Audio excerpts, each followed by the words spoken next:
어느덧 2월 첫 주일이 됐습니다. 지난 한 달도 인도하신 하나님께서 2월 한 달도 저와 여러분들 모든 삶과 생업과 가정 가운데 인도함이 있게 될 줄 믿습니다. 우리가 살아가는 삶에는 조화가 필요합니다. 사람이 건강하다라는 말은 조화가 잘 이루어졌다라는 의미입니다. 반대로 몸이 병이 들었다라는 것은 몸의 어느 부분이든지 조화가 깨지고 불균형이 되었다라는 것을 말하고 있는 것입니다. 그래서 우리가 살아가는 삶에는 조화가 가장 중요합니다. 우리의 신앙생활에도 조화가 중요한데 성령께서 우리가 조화를 이룰 수 있도록 인도하여 주시는데 우리의 정신뿐만 아니라 우리의 영뿐만 아니라 우리의 육신도 조화가 이루어가고 균형 잡힌 삶을 살아가기를 원하고 계십니다. 오늘 우리가 읽은 본문의 말씀은 너무나 우리가 잘 알고 있는 말씀이죠. 삶의 모습에서 천국이 이루어진 초대교회의 모습을 보게 됩니다. 우리가 그렇게 사모하는 천국은 어떤 모습일까? 오늘 본문은 그 천국의 모습이 어떠한 모습인가 하는 것을 우리에게 분명히 보여주고 있습니다. 성령을 받고 나니까 모든 성도들이 한 마음 한 뜻이 되었다라고 성경은 말씀하고 있습니다. 한 마음 한 뜻이 되었다는 것은 통일성을 갖고 있었다는 말이죠. 그리고 한 마음 한 뜻이 되었다라고 말씀하면서 이어서 나오는 말씀이 물건을 서로 통용하고 재물을 아까워하지 않고 서로 나누었다라고 성경은 말하고 있습니다. 성경은 이것이 가장 조화스러운 초대교회의 모습이었음을 우리에게 보여주고 있습니다. 그래서 여기에서 공산주의 원리가 나왔다라고 말하는 사람도 있기는 합니다. 그런데 이런 조화가 있는 그곳에 죄가 들어왔죠. 죄가 들어옴으로 말미하면서 하나님과 인간은 부조화가 이루어지게 되고 결국은 죄 때문에 하나님과 인간은 갈등하는 갈등의 관계가 되었습니다. 사람이 죄를 짓고 나서 하나님과 우리 사이에 장벽이 세워지게 된 것입니다. 그 장벽 때문에 우리는 반드시 심판을 받게 되는 것이고 원래 하나님께서 심판을 원하시진 않았지만 심판의 길로 우리가 자처해서 갔음을 성경은 말씀하고 있습니다. 왜냐하면 하나님과 나와의 관계에서 조화가 깨져버렸기 때문입니다. 하나님과 나와의 관계의 조화가 깨어지면 모든 것이 깨어지고 모든 관계가 파괴가 되게 됩니다. 몸과 마음이 영과 조화가 깨어지다 보면 우리에게 질병이 오게 되고 질병이 오게 되면 우리가 곤란한 삶을 살아가게 되는 것입니다. 싸움과 치열함이 남게 되는 것이죠. 완벽한 조화를 이루었던 에덴 동산을 상실한 인간의 비극을 우리는 불균형에서 찾아볼 수가 있게 되는 것입니다. 오늘 이런 본문 말씀에 보면 한 마음 한 뜻이 되어 물건을 서로 통용하고 재물을 아까워하지 않고 서로 나누었다라는 말씀을 우리는 볼 수가 있습니다. 이것이 천국이며 이것이 조화로운 모습이라고 성경은 말씀하고 있습니다. 그런데 죄로 인해서 다 상실이 되어버리고 말았습니다. 한 뜻이 열 뜻으로 나눠졌고 한 마음이 열 마음으로 찢어지고 말았던 것입니다. 그래서 물건을 나눔이 움켜짐으로 또 영생이 죽음으로 나눔이 소유 집착으로 변해버린 것이 진정 우리의 삶이라는 것을 부인할 수 있는 사람은 없을 것입니다. 그래서 예수님께서 성령을 보내셨죠. 성령을 보내셔서 우리가 화목하고 화해하고 조화로운 삶이 되기를 원하셨습니다. 그래서 부조화가 있는 곳에 조화를, 갈등이 있는 곳에 회복을 성령님께서 해 주셨던 것입니다. 성령이 임하면 역사가 일어납니다. 성령이 임하면 사람이 변화가 됩니다. 환경이 변하는 것이 아니라 사람이 변하게 되고 생각이 변하게 되는 것입니다.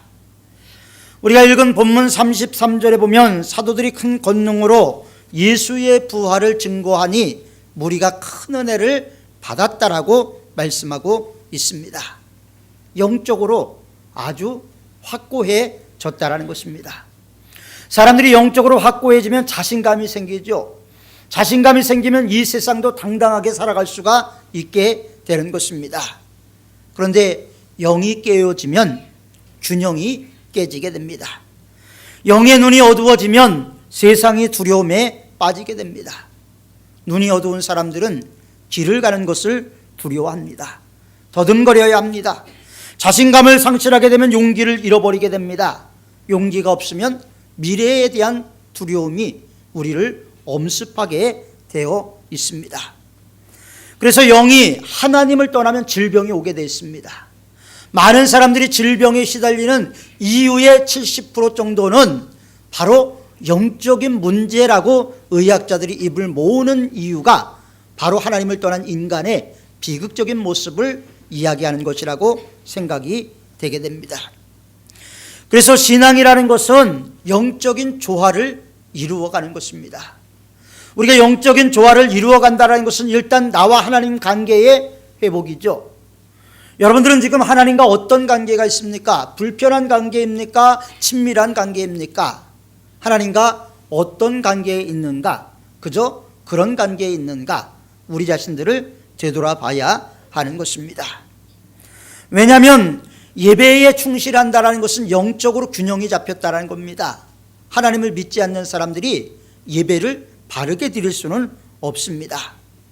영적 균형이 깨어진 사람이 영적의 세계를 볼 수가 없는 것처럼 하나님을 믿지 않는 사람이 하나님을 예배하는 것도 존재할 수가 없게 되는 것입니다.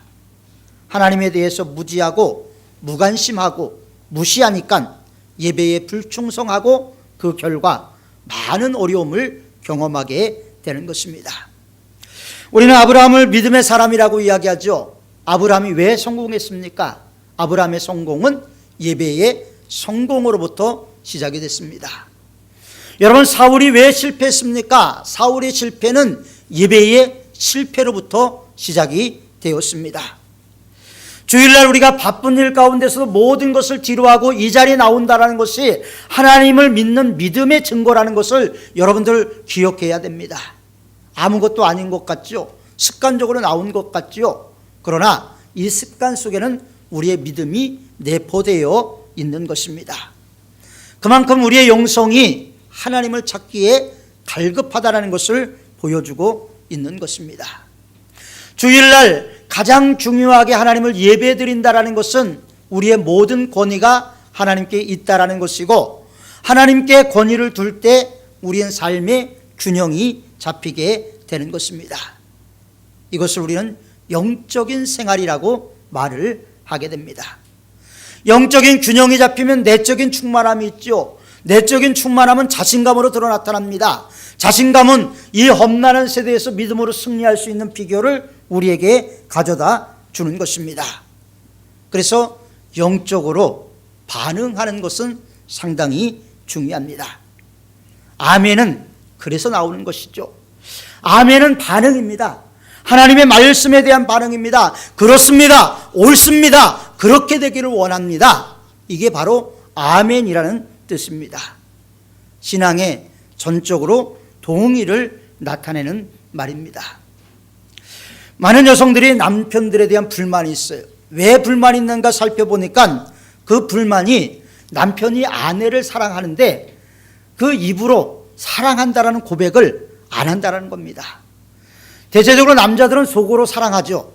그런데 아내들은 그것을 밖으로 표현해 주기를 원합니다. 속으로만 하지 말고 겉으로 표현해 달라는 것이죠. 이것이 아멘의 의미인 것입니다. 그래서 아멘이라는 것은 내적인 믿음과 외적인 믿음이 하나가 되는 일치를 말하기도 합니다. 그래서 아멘은 속으로 하는 것도 좋지만 겉으로 표현할 때 그 능력이 더 많이 나타나게 되고 영적인 자신감을 얻게 되는 것입니다. 어떤 시어머니가 며느리가 아이를 낳지 못해서 목사님께 찾아갔습니다. 며느리를 데리고 목사님께 찾아가서 목사님한테 기도를 부탁을 했습니다.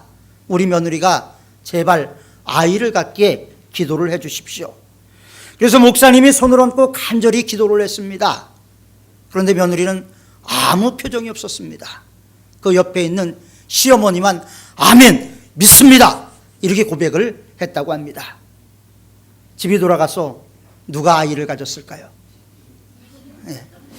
여러분, 믿음의 고백이라는 것은 그만큼 중요한 것입니다. 만약에 며느리가 그렇게 고백을 했다면 하나님께서 역사하셨을 줄 믿습니다. 성령이 함께 하시면 믿음의 역사가 나타나게 되고 소망이 회복되게 되고 영적으로 성숙되게 되고 영적으로 성장되기 때문에 우리 모두는 한 마음 한 뜻을 가질 수가 있게 되는 것입니다. 이것이 바로 성령의 역사로 믿음이 회복되는 것을 말하기도 하는 것입니다. 이것이 성령이 하시는 일이죠. 여러분, 왜 우리가 하나님을 믿습니까? 우리가 왜 사도신경으로 신앙 고백을 드립니까? 왜 우리가 하나님을 믿습니다 고백하고 예수 그리스도를 믿습니다 고백하고 왜 성령님을 믿습니까 고백을 합니까? 믿습니다라는 것은 그대로 되기를 원합니다, 이런 뜻입니다. 여러분, 우리가 기도할 때도 우리가 간절히 하나님께 기도하고 아멘을 하는 이유가 뭡니까? 우리의 기도가 그대로 이루어지기를 원합니다, 이런 의미에서 아멘을 하게 되는 것입니다. 본문 32절에 보면 한마음 한뜻이 되었다, 이것은 균형이 잡혔다라는 말입니다. 성령이 임하시면 성령께서 내 안에서 일을 하시죠. 내 안에 역사하시죠. 성령이 내 안에 역사하시면 내가 복을 받게 되고 영적인 균형 감각이 회복되게 되는 것입니다. 이 영적인 균형 감각의 가장 모범적인 사람은 예수 그리스도이십니다. 그래서 우리가 영성 훈련 이런 말을 많이 하죠. 여러분, 영성 훈련 많이 들으셨을 것입니다. 도대체 영성 훈련이라는 게 뭡니까? 영성 훈련이라는 것은 예수님을 닮아가는 훈련을 하는 것을 영성 훈련이라고 말을 하는 것입니다. 어떤 다른 세계에 가 있는 것이 아니고 예수님의 성품, 예수님의 인품, 예수님의 삶, 그것을 닮아가고자 하는 훈련을 하는 것을 우리는 영성 훈련이라고 말을 하는 것입니다. 예수님은 지혜와 키가 자라며 누구에게나 더 사랑받게 되었다라고 말씀을 하고 있습니다. 지성도, 육신도, 영성도, 사회성도 건강하게 동일하게 조화를 이루며 성숙되었다라는 것을 말씀하고 있는 것입니다. 어떤 분은 몸은 성장됐는데 지혜가 부족한 불균형을 이루는 분들이 있습니다. 영이 건강하고 균형이 이루어져야 삶의 균형도 이루어지고 몸의 균형도 이루어지고 영적인 균형도 이루어지게 되는 것입니다. 그래서 요한 3서 말씀 가운데 2절 말씀 가운데 이런 말씀이 있어요. 저는 이 말씀이 꼭 여러분들의 삶과 가정과 자녀와 생활 가운데 이루어지기를 축원합니다. 사랑하는 자요, 내 영혼이 잘됨 같이 내가 범사에 잘되고 강건하기를 간구하노라. 이 말씀이 여러분들의 삶 가운데 반드시 임하기를 축원합니다.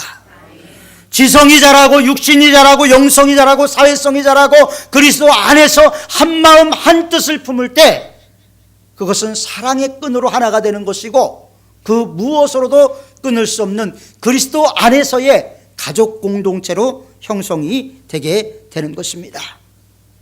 몸이 병들고 삶이 병들면 곧바로 우리의 삶은 무너집니다.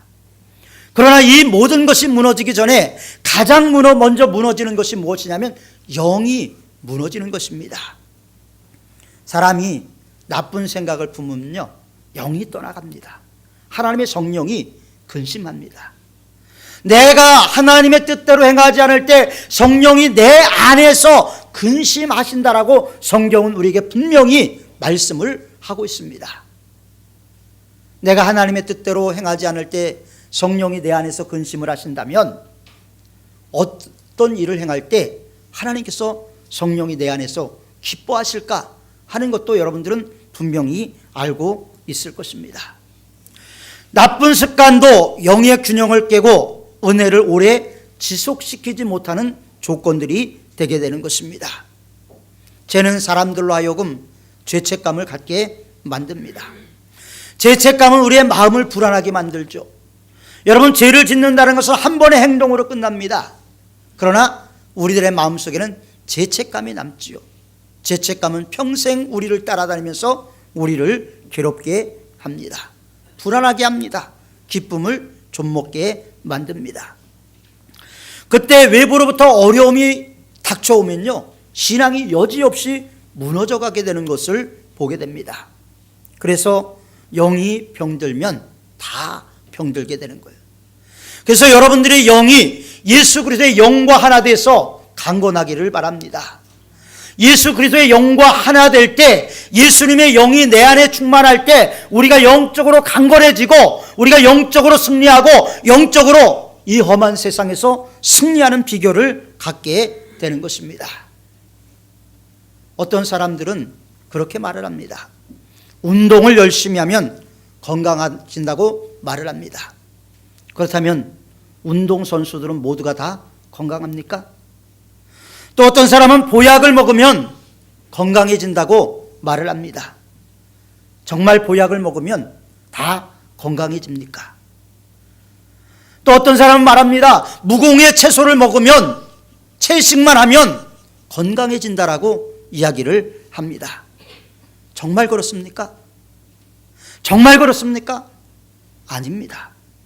왜냐하면 먼저 몸의 조화가 이루어져야지, 조화가 없는 상태에서 아무리 좋은 것을 먹는다 할지라도 그것이 우리 몸에는 약이 될 수가 없기 때문입니다. 성령께서 내 마음속에 임재하셔서 내게 조화를 만들어 주실 때 약이 되는 것이고, 축복이 되는 것이고, 은혜가 되게 되는 것입니다. 왜냐하면 우리들의 마음이 하나님의 마음을 담는 영의 그릇입니다.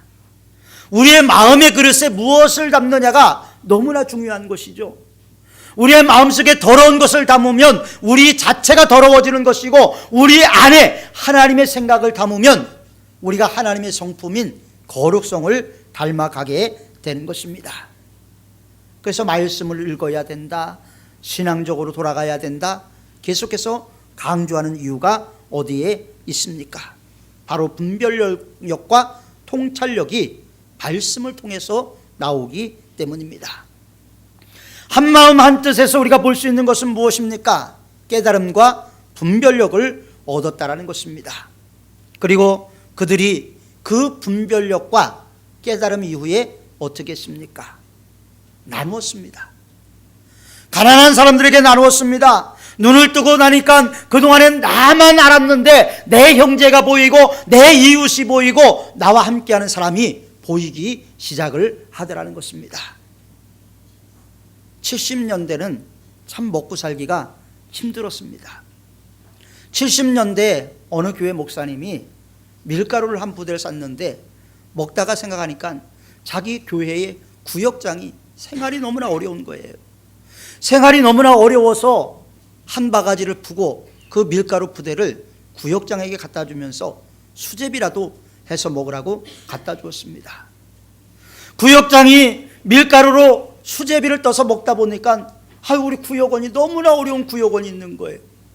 그래서 이 구역장이 밀가루를 한 바가지 푸고 또 그 푸대를 가장 어렵다고 생각하는 자기 구역원에게 갖다 주었습니다.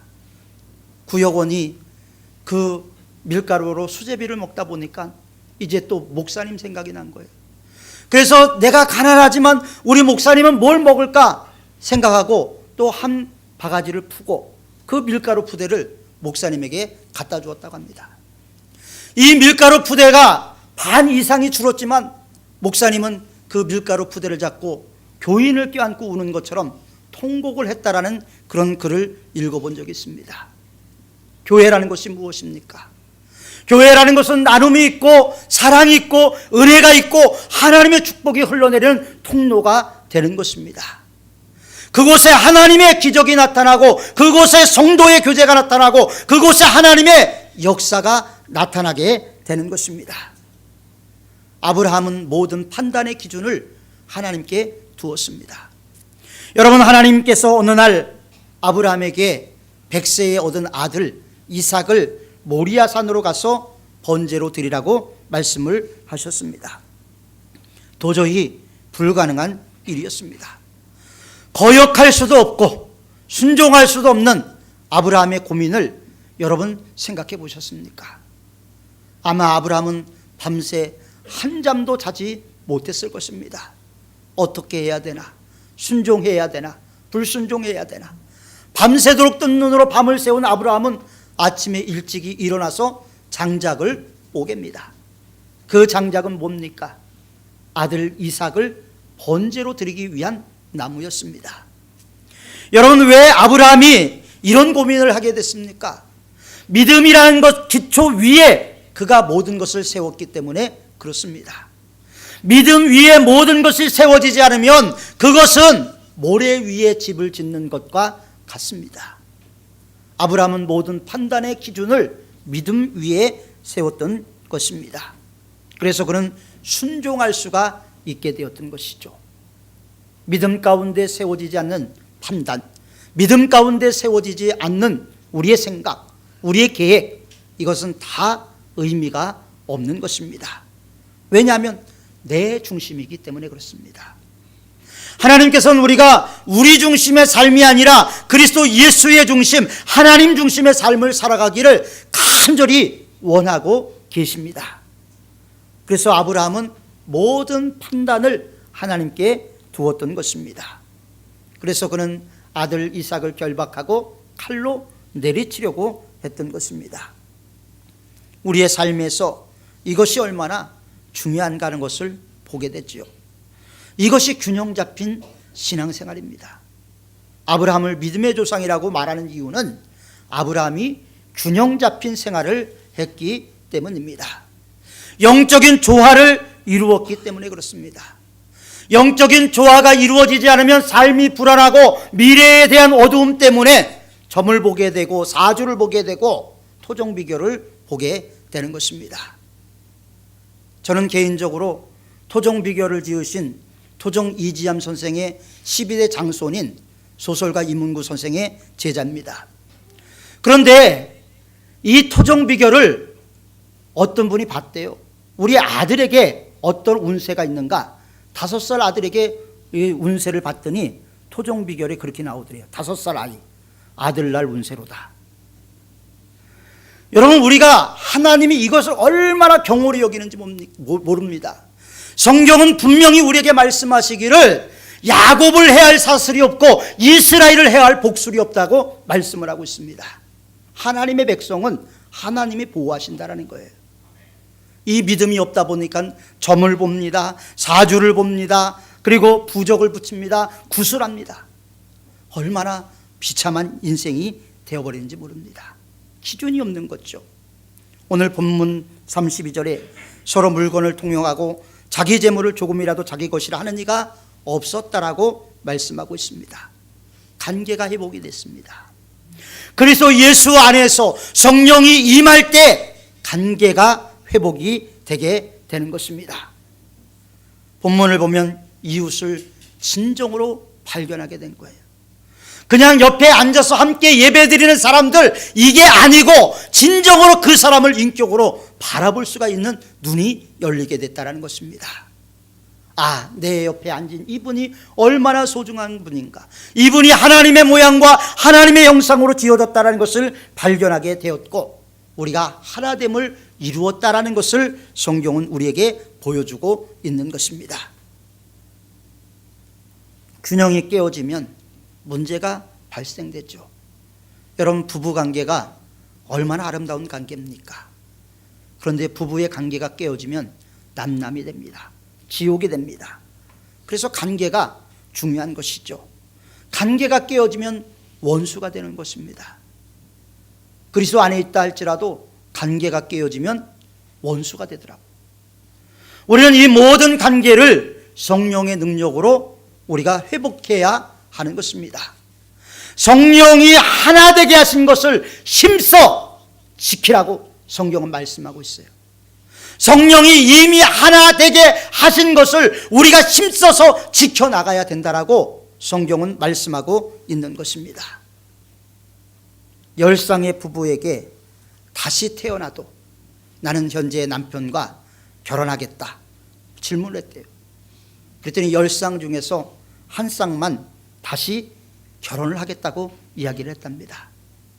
그래서 물어봤답니다. 남편을 진심으로 사랑하십니까? 그러자 그 여성이 하는 말이 이렇게 대답을 했대요. 사랑은 무슨 개뿔, 다 그놈이 그놈이지. 그 새로운 남자 만들어서 길들이는 것보다는 길들여진 남자랑 사는 게 편해서 그냥 살겠다고 이야기를 했다라는 것입니다. 성령이 임하면요, 나를 보게 됩니다. 남은만 보게 되는 것이 아니라 나를 보게 되는 것이죠. 나를 보게 되면 내가 변화가 됩니다. 내가 변화가 되면 이웃이 변화가 됩니다. 이웃이 변화가 되면 공동체 전체가 변화가 되게 되는 것입니다. 저는 개인적으로 우리 사문교회가 사랑이 가득한 교회가 되기를 원합니다.